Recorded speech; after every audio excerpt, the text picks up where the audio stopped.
What's up everyone? In this video, I'll show you how to use Trello for project management. So Trello is a great tool to manage your personal or your team projects, so you can manage projects with a team. Basically, it gives you a board view for the projects. So here is the default board that is given to me once I downloaded the app and created an account.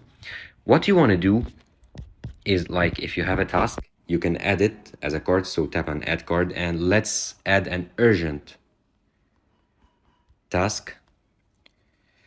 Hit done. So you can edit the task by adding checklists, attachments, add members so they can edit and modify or add comments or description to this board or to this task.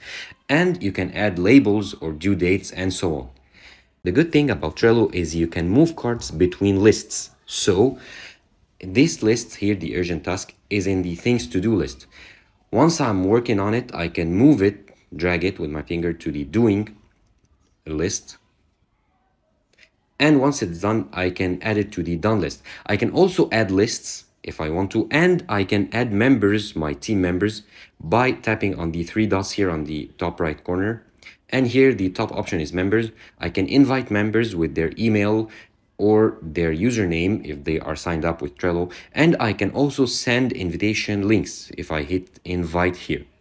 And these members will be able to comment and move the cards between lists and add comments, add labels, and so on. Thank you for watching this video. Subscribe to Online Success and click on the video on the screen for more help.